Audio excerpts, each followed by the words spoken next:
Hello peeps, as I said I'd do an update from my first video and that took us up to February 2019, so check out my first video if you wish.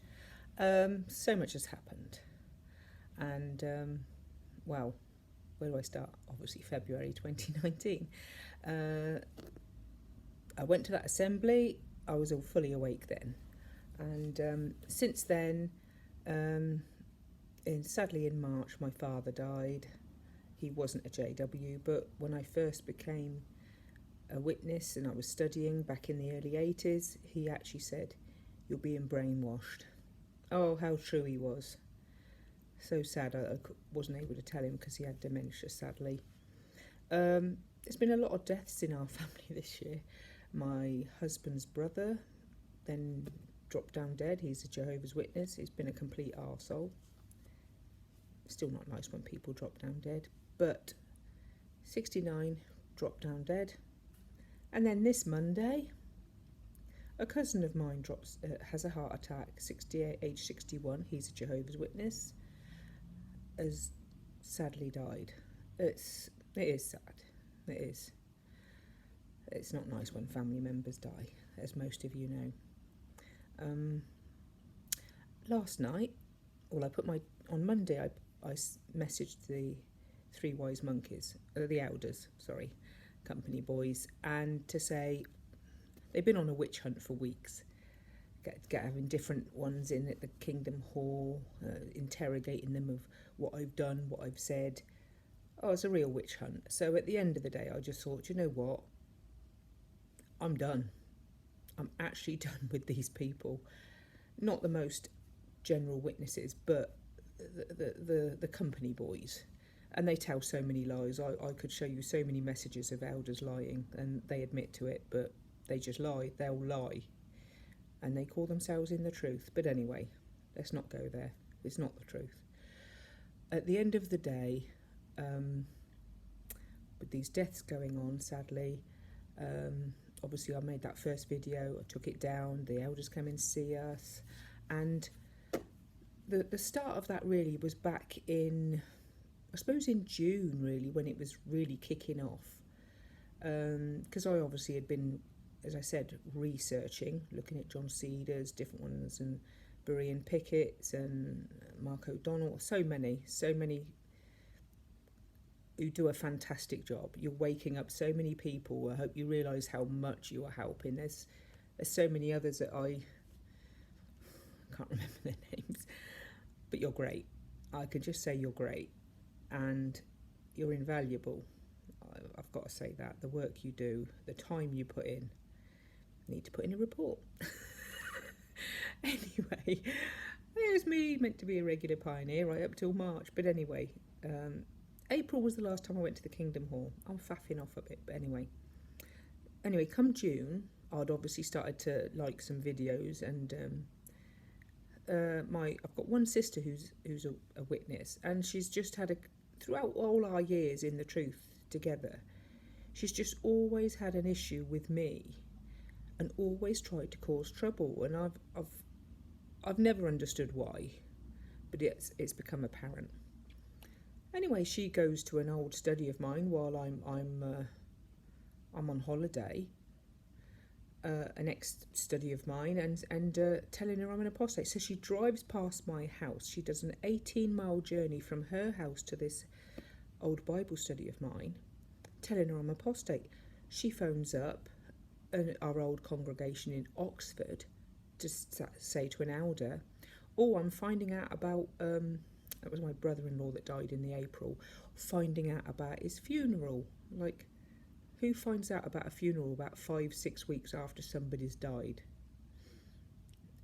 And then gossip about your sister and tell this elder, whose congregation I haven't been in for 17 years, you start telling him I'm apostate.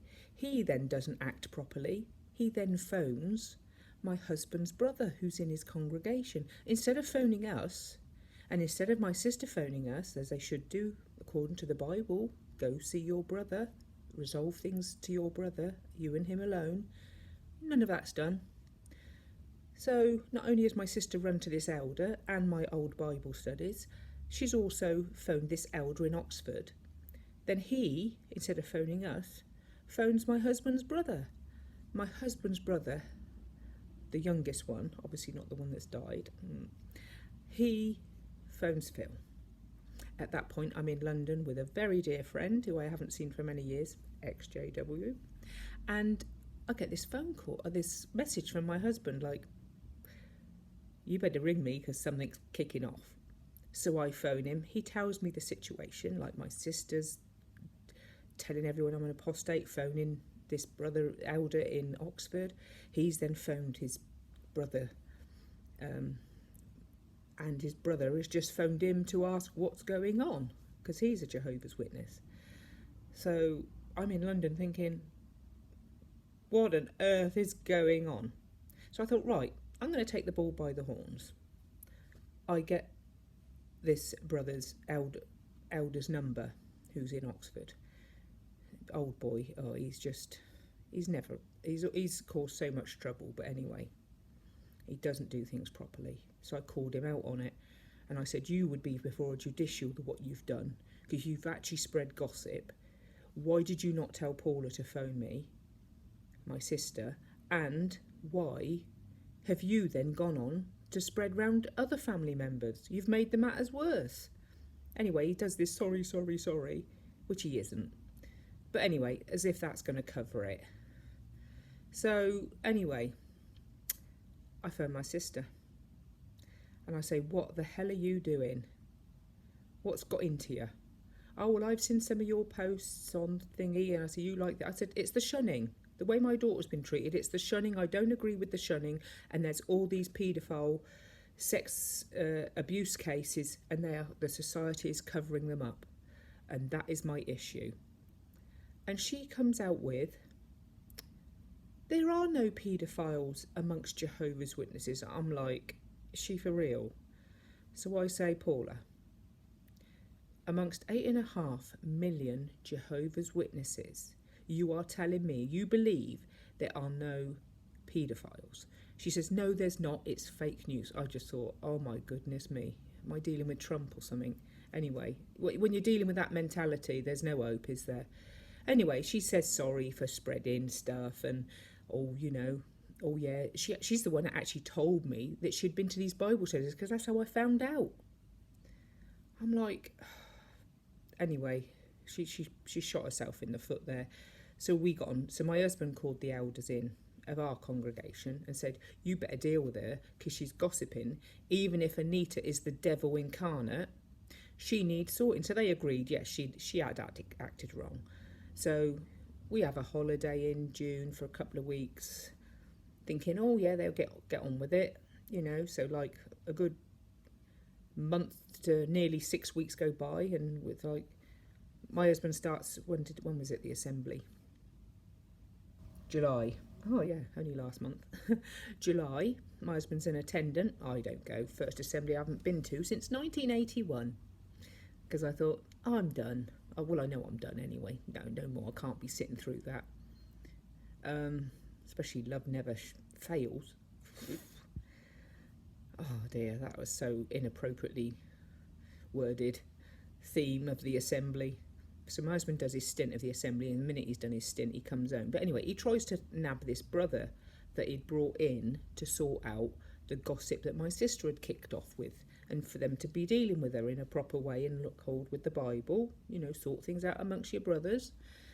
Well, this brother runs away, and my husband goes, are you running away from me? Are you ignoring me? Anyway, this brother glibly sort of, a week or so later, phones up and says, oh, sorry, I was busy. Yeah, they're so lame.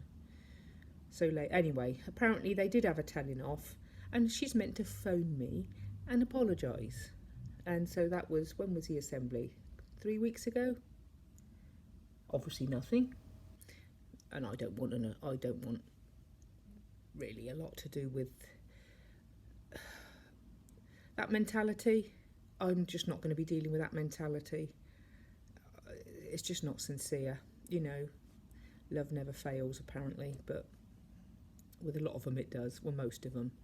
But anyway, I put my after the witch hunt of the last few weeks and different brothers and sisters being hauled into the hall if they've seen me, talked to me, messaged me, I just thought, I ain't having this. Because I'm done anyway, I'm not going back.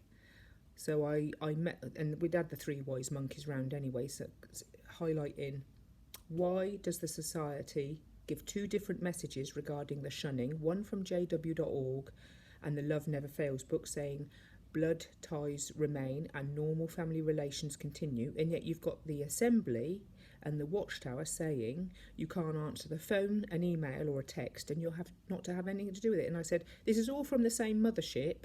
Which bit do you believe? And then they tried to ask me, do you believe in the organisation? So my husband said, hang on a minute, Anita is not going to answer that unless you answer it. Do you trust them, the organisation, 100%? And one of the elders said no. One wouldn't answer. Well, two of them wouldn't answer. And so my husband was pressing the one who had asked that question, saying, come on, it's a yes or no answer. Do you trust the organisation 100%? And he just trying to, waffle on about other things. And my husband said, it's a simple question, yes or no. And I take it by the fact that you haven't answered, it's a no. Anyway, we had him on a few other bits like doctrinal stuff. And I said, okay, I do go along with the Bible, good moral code. And when the organisation sticks to that, I accept it.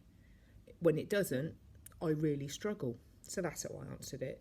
But, Alden, do you still want to be a Jehovah's Witness? I really couldn't say it. So I said no comment. So I'm like, oh, we're trying to help you and we love you. And I thought, oh, you're so fake. I mean, an elder had already been messaging me privately saying this conversation is just between us two. Just between us two. It's not to be shared. Then one of the three monkeys sat there, one of the elders, he says, yeah, in that conversation that you and that brother had, the elder, and I'm like, you told me, I directed it to him, you told me this conversation was only between me, you and my husband. And so another one I can't trust, another elder who's lied. He said, well, it's the body of elders and I have to show them. I said, that's a load of rubbish. Why did you put in the message, it's only between me and you? I said, you've lied. Another one that's lied. I said, that's what you always do. You all cover each other and you lie. He didn't like that, obviously, but that's what I said. So I come to this Monday, different brothers and sisters. Sunday, a dear friend of mine who has a lot of health problems, she's hauled in, thinking she's going in to see one elder, and there's three of them sat there and she's interrogated, and I'm thinking, this is getting ridiculous. There's a real witch hunt going on. So I messaged them, I don't want anything to do with your man-made organisation. You lie. Take me off your membership, Anita. That's my letter in a message. Anyway, they phoned up my husband Monday night. Oh, we want it on a piece of paper. We want her to sign it and we want to come round. And I said, no, I ain't doing that. I've sent you a message. It is in writing. Print it off if you have to. You got my name at the bottom. That's enough. You ain't dictating to me whatever. I'm done. Finito. Anyway, I was able to record, because my husband went to the meeting. I was able to record the announcement right at the very end. My husband actually said the way they were going on and praising up, they're going to have the Pioneer School at their congregation, and all the kiddies can help with the meals and make cakes. Oh, more bloody cakes. We're off on cakes again.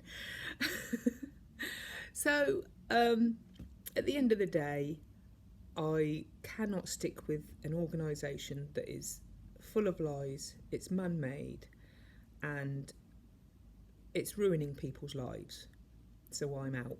My kids are out, my family's out. I'm so happy, and I just have to really praise all the work that is done by the ex-JW community, because I've joined you and I am so pleased. And oh, shut up, phone.